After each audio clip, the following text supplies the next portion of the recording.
Hello, everyone, and welcome to today's GLF Live. My name is Irinis. I'm the Youth Coordinator at the Global Landscapes Forum, and we are here today to talk about forest restoration.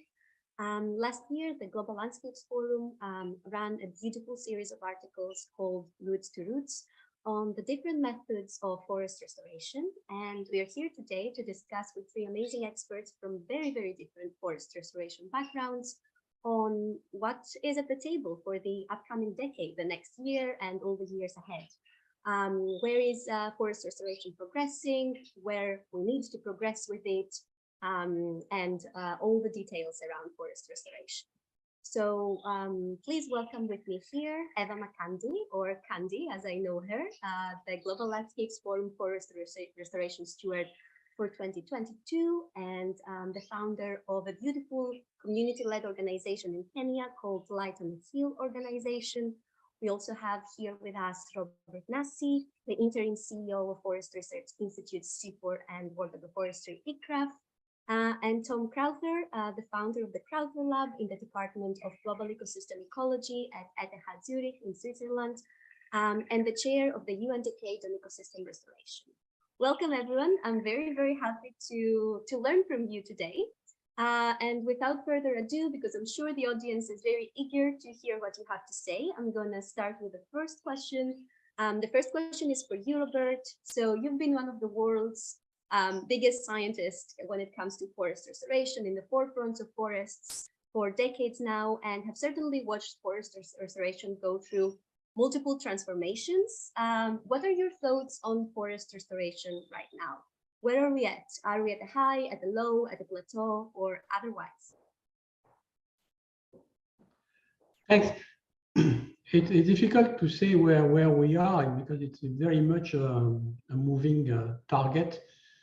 That people tend to forget, but forest restoration is not something new. I mean, we created the Global Partnership for Forest Landscape Restoration something like 25 years ago. But at that time, we were a bit like the weird guys over there. And then now it's getting much more prominence linked to the whole effect of land degradation, and people are started to realize the economic and livelihood and social cost of degradation, climate change, and they realize that we are living on a finite world, so there is finite amount of space, and of course, I mean, space is used very much, and so the places that are not used are mostly the ones that are degraded. So I would say that the restoration has a stronger political impetus. I think that we are very much relying on well-established methods, and what I see for me as a bit worrying now is that there seems to be a sort of a very polarized dialogue, and people saying that you shouldn't do restoration because it is just an excuse not to stop using fossil fuel, and other people try to do restoration because it's effectively business as usual, and this is their excuse to continue doing what they are doing. Where in fact, this is very much needed, and for many reasons beyond climate change. So I think if we have something that we can do as the GLF and as Tom, or it's really convince the people that we need to do restoration for many reasons. And that is not going to save the world if we continue burning fossil fuel at the rate we are burning fossil fuel, but it is part of the solution. So I think that's where we are, and I think that we should fight against this very polarized and pretty, simplistic message. Thank you, Robert. I think it's quite a nice way to start this, that we should fight against the simplistic messages of dualities that do not really help anyone. So I'm going to move to Kandi then. Kandi, you are a young forester. You are a young forest restorator. As a young person, you've decided to devote your career to forest restoration. Why is that? What led you to believe that this is what you have to do with your life to have an impact for your community? Thank you so much, Irini. Happy New Year, everyone. Glad to be here. And I would say, yes, as you clearly said, I'm a young person. And where my drive and love for nature and restoration came from is because I'm a child of nature. I was raised in a rural community in Kenya known as Kirwa, and I grew up with nature. I grew up benefiting in so many ways from nature. We are an agricultural community, and that means that even my school tuition actually came from agriculture. We had friends, our playmates were birds, were ducks everywhere, you know. And over the years of my growth, I saw a degradation in my community and in my country. And I had this urge, as I'm actually a community developer by profession, and I truly love working with communities. And in 2020, after working in different communities in Kenya, I knew it was time to come back to my community and try and work with them, and we could come together with solutions to restore our environment, of course, and the forest, which had greatly degraded due to, of course, agricultural reasons, for reasons to expand agriculture, for reasons to grow businesses in charcoal, for reasons to like build houses, for timber reasons. And that was my greatest drive. That's why I do what I do, to just restore back the environment I grew up knowing, and grew up knowing so many benefits of having a well restored and well conserved environment and forest and all that. Thank you. Thank you, Kandi. And it's always beautiful to see your story. And for anyone that hasn't seen Kandi's story, please go check the Restoration Stewards blogs. You will see amazing pictures and videos of all the wonderful work her community, her team, and herself are doing. Thomas, the next question is for you. Since your lab was established around 6 years ago in 2017, now that we're in 2023, it has skyrocketed your team and yourself into a face and a voice for science-led forest and landscape restoration. You have an amazing platform, but beyond that platform, what changes do you want to bring in how restoration is being conducted? Yeah, thanks so much for the introduction and for having us on here. I think it's a really great combination of perspectives here.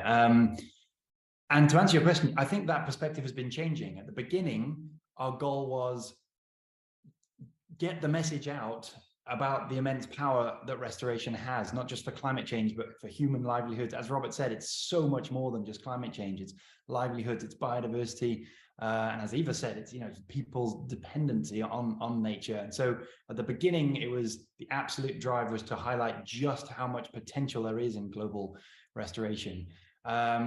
As you know, again, as Robert said, it's a long time that people have been thinking about this. It's a very old academic pursuit, and it's been going on for a very long time in the real world. It's just that there's been a growing awareness of the value of global restoration for people, climate, biodiversity.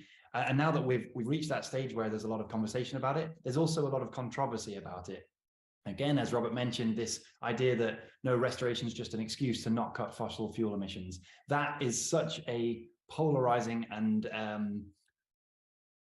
sort of disruptive idea, because it negates all of the immense values that restoration brings across the entire economy and global livelihoods and well-being of people and biodiversity. So it's critical that we get over those hurdles. And I think the way we do that in our scientific goal is to try and show more of the values of restoration that come to people around the world, and also to highlight how it is done best in different regions. Restoration means 1,000 different things. It can be the conservation of land so nature can recover. It can mean agroforestry, silviculture. It can mean you know, thousands of different avenues. But ultimately, restoration means finding the solutions that make nature the economic option for local people. When that happens, it thrives and propagates across the planet. When we get biodiversity and people being empowered, that's when the benefits happen at the local scale, and we realize them at a global scale. So our research wants to try and highlight more and more and more of those avenues. You see examples of people working with microbes. By introducing microbial health, you can regenerate ecosystems better. Or by working with animals, you can spread seeds more effectively and connect ecosystems in a better way. And obviously, always by working with people, it's how you find those best solutions. So it's not just about planting lots of trees, it's about building a world where nature can recover for the well-being of people. What a beautiful message, Tom. Thank you so much for sharing that. And I love how you all basically mentioned so many different elements that make up restoration, from people, livelihoods, nature, climate change, but also the controversies around them. I think it's very important to not shy away from the controversies that these narratives have as well. Now, Robert, we heard Tom talking about the different meanings that restoration have in different places around the world. But we also know that from the technical perspective, when we talk about forest restoration, there are many, many different methods with people having very strong opinions on what's the best method. So we have agroforestry, natural regeneration, plantation forest, just to name a few. And we know that each of them have like a key contribution to the overall mix that we need for forest restoration. But in your view, are there certain methods that are taking too much attention or too little attention? And what would you like to change of what we can call a recipe for forest restoration? Thanks. I don't know if you ask the people in the street, the average person, and say, well, what is forest landscape restoration? And they will show you a place without tree, and this is in 20 years there will be a forest there. So and it very much the thinking is, okay, we are going to plant the trees and things will grow, and that's I would say the sort of the prevalent thinking. But in fact, there are much more beyond restoration, and the first point is to understanding why the land has been degraded. And when I joined CIFOR, a few years after I joined CIFOR, which is now something like 25 years ago, we did a survey of restoration exercise in the world, and we see that a lot of the project failed. And then the project failed because fundamentally they were just dropped onto a place that we as scientists saw as degraded, where the local people didn't think at all that it was degraded, and they were paid for planting trees, and they were happy to take the money and planting trees. And as soon as the project started, ended, the tree was just forgotten. So I think that's the important part, and the spin that we have now is the fact that we really need to work with the local community, whoever they are, local people, indigenous people, or logging company, the people that are living on the land, that understand in fact what is degraded and what sort of technique you can apply. And here we have so many of the simplest one, the cheapest one is to put a fence and avoid goats or thing to come and or protect against fire, or alternatively use a different fire regime. Or there is a very interesting experiment now in Brazil, where in fact people are planting eucalypts, monoclonal eucalypts, and if you say that, you're afraid you are planting eucalypts, but in fact they use the eucalypts to create a shade and a beginning of a litter, and then under there is a growth of the natural forest. And after 7, 8, they cut the eucalypts and they make money, and then they get money to maintain their restoration plots. And that's it, and then they let the natural grow. So there are so many methods that can be used. The really good important point is that it needs to go together with what people want on the ground, and it needs to have clear objective. I mean, sort of, and it goes well beyond the campaign. Let's plant 10 million trees or something like that, which is the thing that you see most. I mean, recently, the president in Kenya said that we are going to plant 15 million trees. That's a very good idea. I think that's sort of way, which tree, how, and for which purpose is the real question. Saudi Arabia wants to plant 20 billion trees in the Middle East. I mean, okay, again, how do you plant 20 billion trees? So this thing, I think we have too much about the planting trees and counting big numbers, and not enough in terms of the, okay, what we need is an area that we want to change for being degraded and productive into being productive, generating ecosystem services and livelihood for the people. Thank you, Robert. That's quite interesting to hear, and I think also it's probably quite understandable for a lot of people, because I think, as you said, if you ask the average person in the street what they think of forest restoration, they will actually think of just planting trees, but not what comes after that or what thinking comes behind planting this specific tree. Thank you so much. And I saw Kandi nodding a lot during your comments, especially when you were mentioning how we have to think of the people that live in the landscape and the needs of the people that are living and breathing the landscapes that the restoration project is to take place. So Kandi, coming back to you, the African Forest Landscape Restoration Initiative, Africa 100, is one of the world's largest restoration efforts led by African countries. And on the other hand, we have people like you that you're leading small-scale, community-based, very informed restoration projects on forests. So how do you see those small-scale restoration projects that are so intimately close to the communities and the livelihoods of the people interacting with these large-scale restoration efforts?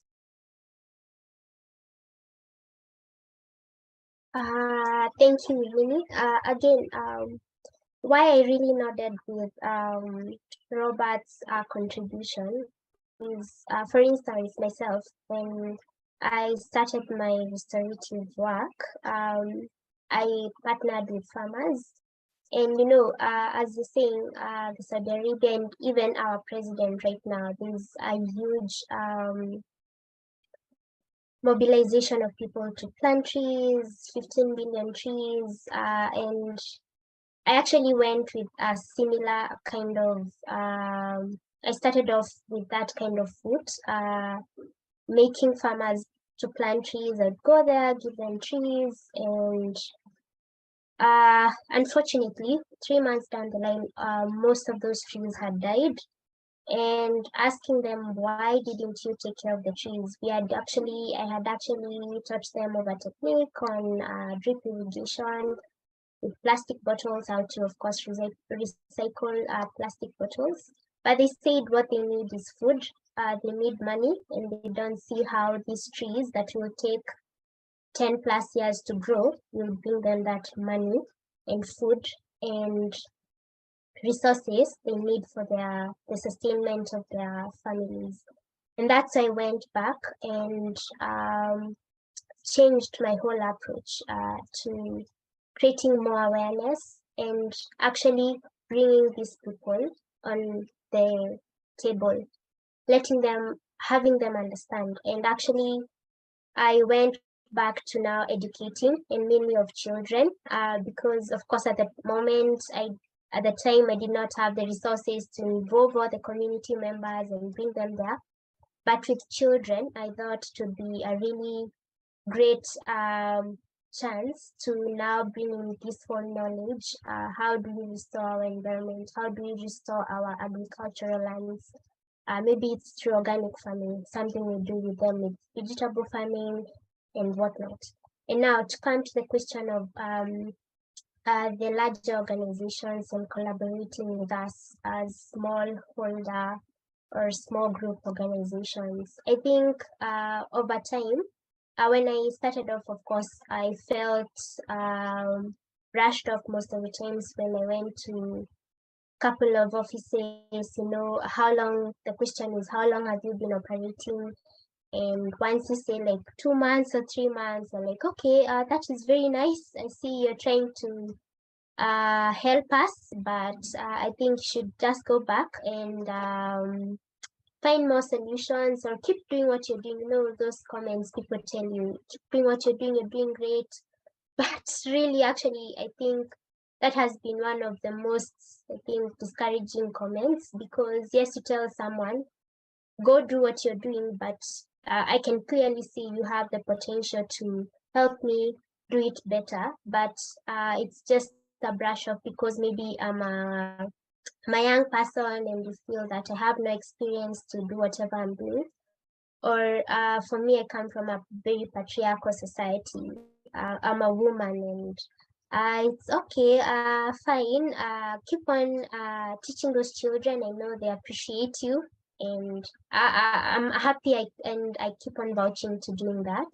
But I feel over time it has changed. I saw in COP27 there are so many indigenous communities represented, and I feel there's something there. The narrative is changing, and that is truly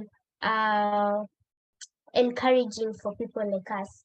However, at the same time, I feel that there's still a long way to go because, for instance, if let's say a huge organization wishes to partner with like an organization in Kenya, they will definitely go for the high-profile organizations, and most times the grassroots organizations are hardly involved in these conversations, or even it's really hard to find anyone to believe in whatever efforts you're putting in, because maybe you don't have the kind of presence they'd love to have in whatever work they're doing, or maybe it's a young organization, or this person is not very equipped with the knowledge to do all these things, or they don't have the human resource to grow.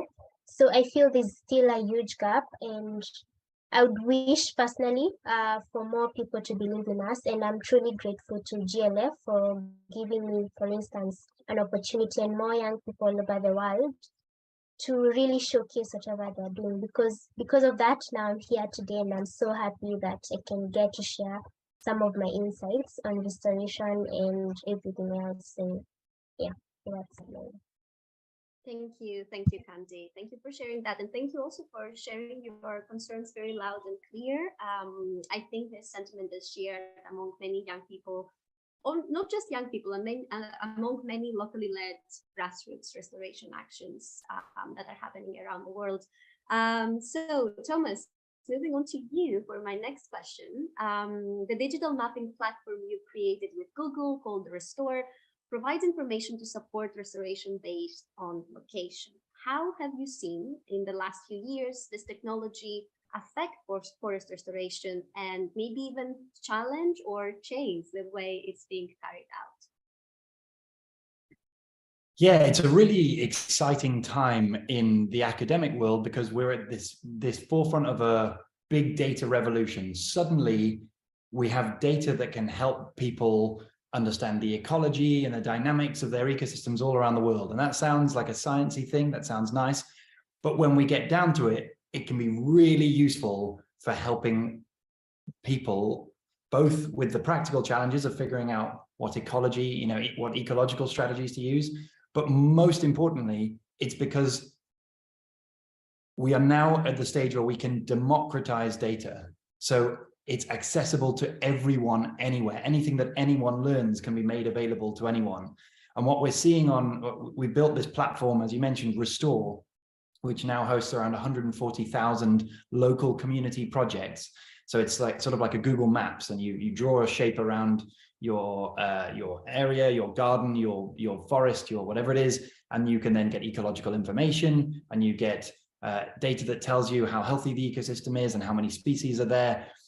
But what we found is by far the most valuable part of that is that until now, many of those projects have been working alone, in isolation. They've been feeling totally disconnected, and restoration can be incredibly difficult. It's a social challenge. It's an ecological challenge. You need to learn so much about the ecology and the environment. And it can often take years or decades of trial and error, which can be costly and time consuming and difficult. But just this idea that now they are no longer alone, that has been the thing that people have most frequently come back to us. They're like, I can see where I exist in space. I can find other partners that are taking on similar challenges. I feel part of something bigger. And that helps them to overcome so many of those emotional challenges of getting past those ecological hurdles.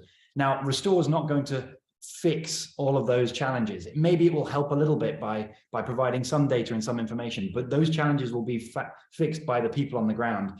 but it's the ability to be part of something bigger, find themselves in space and connect with people that will enable them, that is already enabling them to overcome some of those hurdles and speed up the success of that restoration, which is benefiting the biodiversity and the people who live there. So it's really this idea that we're able to, with this big data revolution, form this collective global community that can share knowledge and share information and share support, and also connect to funders and to people who might want to buy their sustainable products, or to partners who might want to share knowledge or information. And it's that community growth, it's that idea of community and togetherness that I think is the most inspiring thing in what technology can bring to the movement. Beautiful. Thank you so much, Thomas, for sharing that. And I must admit, I was very lucky to meet one of your colleagues at COP27 this year, and it was great to actually also see the new version of the Restore platform. I was very, very interested in that. So I'm wishing all the best on developing it further and seeing what it can offer to the movement, as you just said. So we have a few questions that came from the audience that are based on different things you all three mentioned during your answers before. So I think I'm going to take this first question to Thomas. The question is, what are some of the most effective ways to fight the polarization that both you and Robert talked about surrounding forest restoration? What would you suggest to people that want to go against this way of polarization and simplistic messages? That is a great question, because I have no idea how to answer it. That is the question I'm asking myself every day. I think it's the biggest challenge we have right now in terms of the global conversation.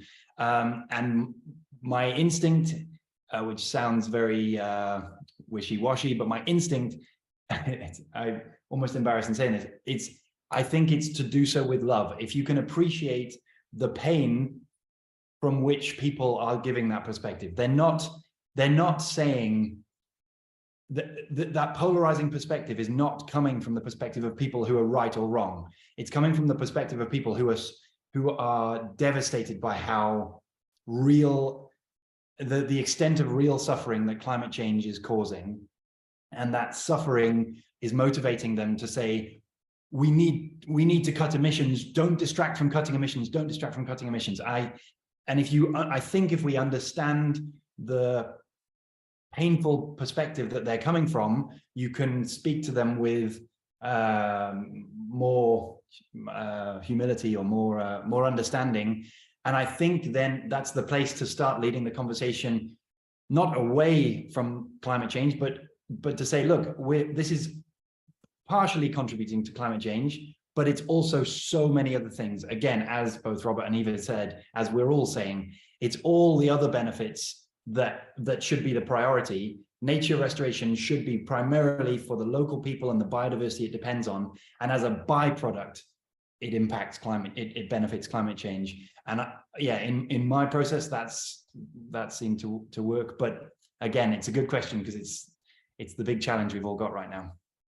No, that's a great answer. I must say that always my favorite professors in university were the people that were saying, I'm not sure, I don't know, but that's my idea. Let's find out together. So I think that's a great place to start. I don't know, Robert, because you also mentioned a lot the polarization and the simplistic messages, would you also like to add something on what Thomas said? No, I totally agree with what Thomas said, and I say that in a sense we should, more than the people that in fact, that, how can I say, you have the people that believe in restoration and they say, okay, the restoration is, in fact, you do restoration for many other things, and then as a result you can store some carbon. Then you have the people that say you should not do that because you distract our priority, which is reducing fossil fuel. And I think these people are the people that, like Thomas, I believe that we should treat them with love. Then you have another bunch of people that are the ones that use the excuse of restoration to continue business as usual. That's a different crowd and much less sympathetic. And this is the one where in a sense, what we should do is focalize the polarization of the current debate onto these people saying that you are just doing greenwashing, you are not doing restoration to restore something, you are doing restoration to continue emitting greenhouse gases as you have been doing and making profit.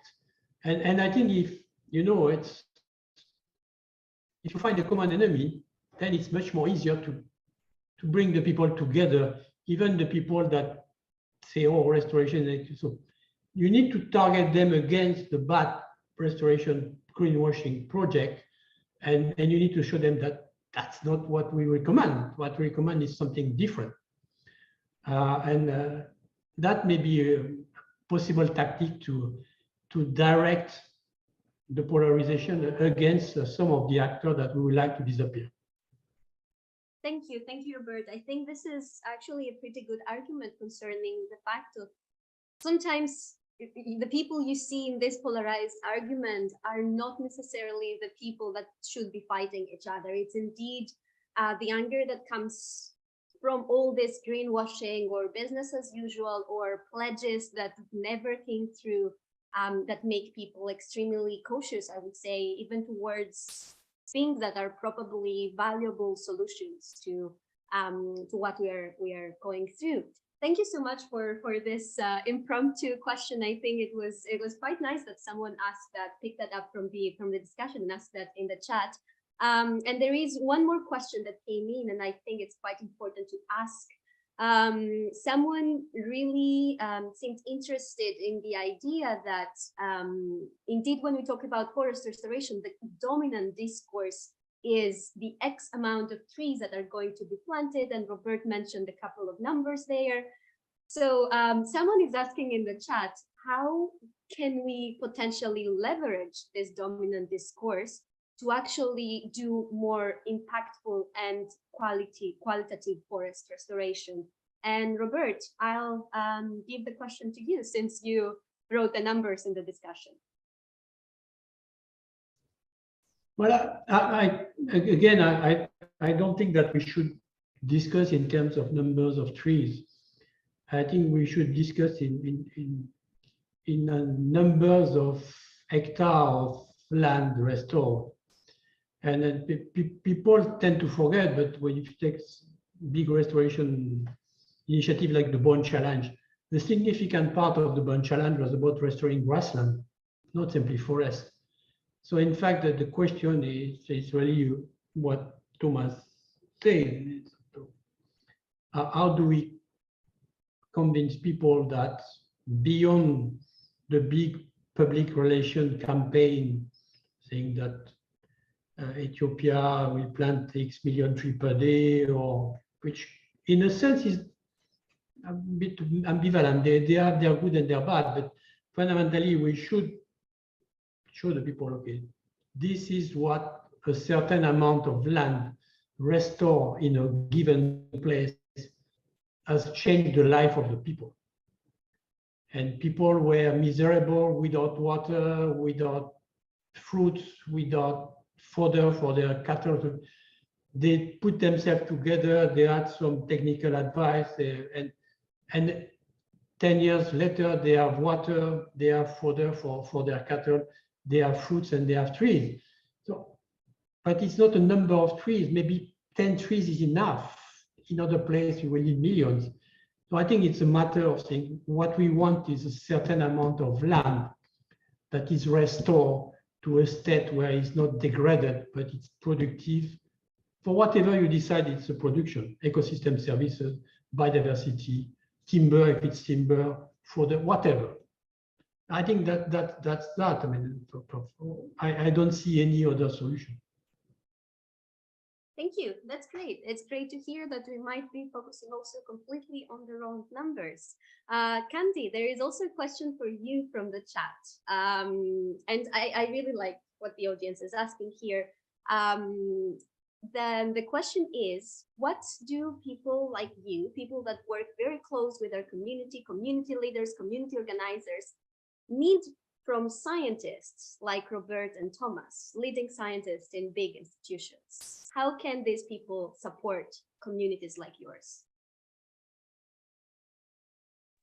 That's a wonderful question. And listening to Thomas and Robert, I think there's a very huge still gap because I would say personally, and this was something I hoped to share before this conversation ended, the strength there is in collaboration. I would say personally, maybe I'm really good at community engagements and educating and all that, but I lack some of the very nitty-gritty technical details on maybe soil, on maybe the tree types to plant and all that. And I'm so happy this workshop we attended on tree diversity and quality seeds.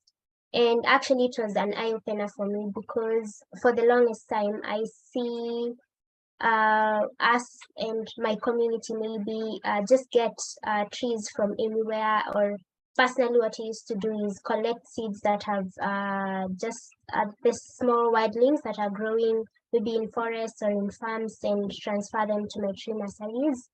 And that shows there's a very huge knowledge gap. And how these technical and scientists and all these technical people, how they come in is in a very huge way to now bridge in this whole gap. You know, even in my community with this whole agricultural practice, over time it has really, the produce has been going less and less over the years because there's been a lot of unsustainable agriculture. And a lot of machinery used in the farms. People don't know the soil quality and maybe how we need to do like mixed farming, how the legumes do this and all that. All those nitty-gritties are with the scientists. And I think if we could have more of these experts partner with people like us and now bring in now all this technical knowledge on how to better this, then I think all these efforts we're putting in will be more sustainable and everyone will be happy because there's something to learn from everyone. And I think also we still need a lot of expertise advice on how to do these things more sustainably and more appropriately, because most of the times, you know, we just do it with our knowledge and miss out on some of those very important issues that we need to focus on.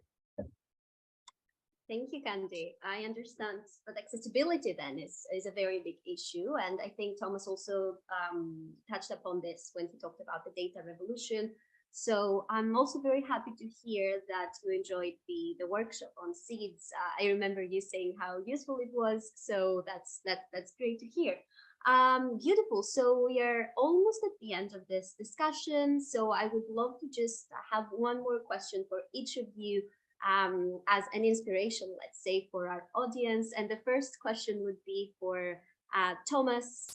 So Thomas, tell us what are some like changes or developments that you are mostly excited about in forest restoration for 2023. What should we have our eyes on for this year?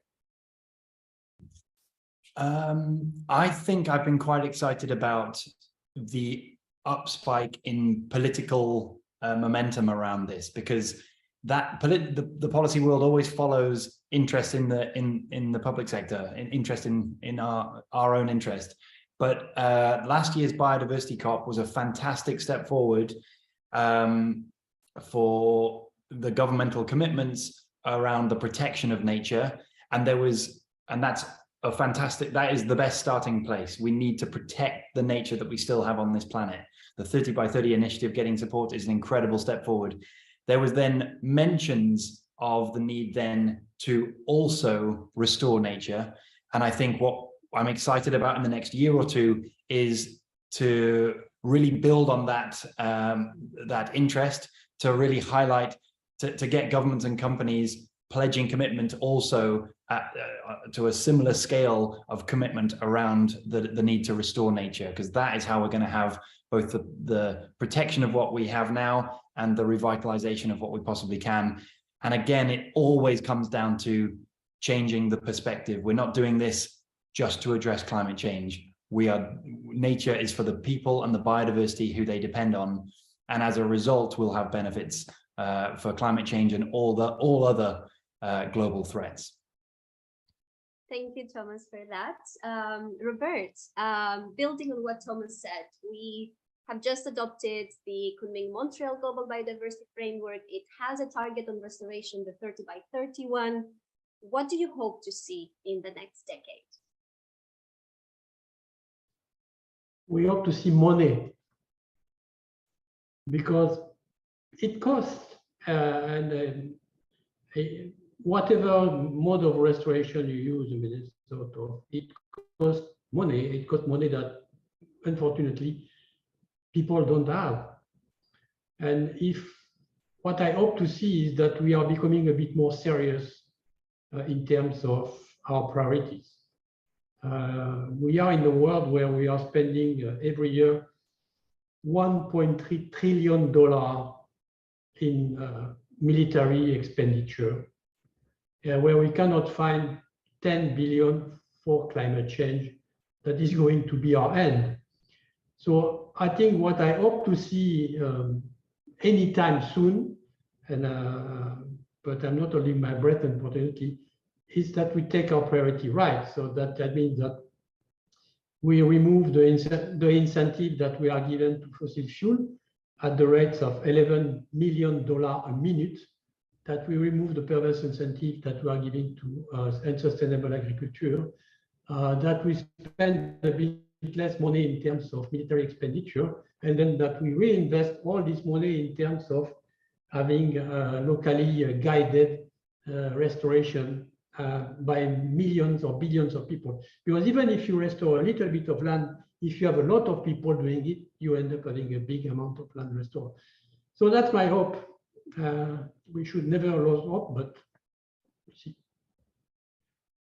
Thank you, Robert. So we have excitement for the political momentum that seems to be getting better in some sense. We have a very, very clear prompt on the need for funding for all these pledges and promises and all this political momentum. So Kandi, let's close it with you. What is your hope for forest restoration and especially community-led forest restoration for the upcoming years? Of course, this is a wonderful question, and I love what both Thomas and Robert have shared, and especially what Robert has shared. We need money. Money is the catalyst to enable all these efforts we're putting into actualize. And what I also hope to see is more collaborations between the actors. Unfortunately, in one way or another, I've interacted with a few individuals whom clearly you see like it's a competition, like who gets what and who gets most partners. But as we all have shared here, it's about the communities that depend on it, the biodiversity that depends on all this restoration we're talking about. And I'd love to, I'm so happy that as Thomas shared, I'm part of the Restore community, and it's so beautiful to see like myself from a very global point of view. And I hope to see all these people as the community, the scientists, the technical, everyone. I hope to see us join hands and listen to every voice. Every voice is extremely valid. I just can't go and tell people what you need are trees, and that's the planet is dying and we need trees, not understanding what the problem is. I need to see more people who care, and as Thomas said, totally, I vouch for love. If we do all these things in love, I think there's hope to restore everyone's or to at least do something that will be worth of saying that we did it in the right way. So I hope to see us joining hands and more people, community people, visiting the labs, maybe one day visiting Thomas's labs and getting to see all that knowledge. I hope to see Thomas in Africa or in Kenya, teaching my kids, the kids that I mentor, and inspiring them to be scientists who will change their community in a scientific way. I hope to see more of Robert and ICRAF and UNEP working with people like us to make these efforts you're doing more sustainable and to see that everyone is happy, the wildlife, the bees, the insects, the people, everyone else is happy with whatever efforts you're putting in. So yeah, thank you. Thank you, Kandi. It's always extremely difficult to respond anything after you, since you're such a beautiful storyteller. Thank you so much for closing this conversation in such a hopeful and positive way. Thank you, Kandi. Thank you, Robert. Thank you, Thomas, for coming today here. Thank you for sharing your perspectives. Thank you for also challenging dominant discourses. I think it's very important to continue doing so as we are going forward. And for everyone that stayed with us, thank you for joining. Thank you for joining this live. Thank you for joining and sending your questions for this discussion. We will see you on the next GLF Live. Stay tuned on the Global Landscapes Forum website to see when this one is. And have a wonderful 2023 and a wonderful rest of the day. Bye, everyone.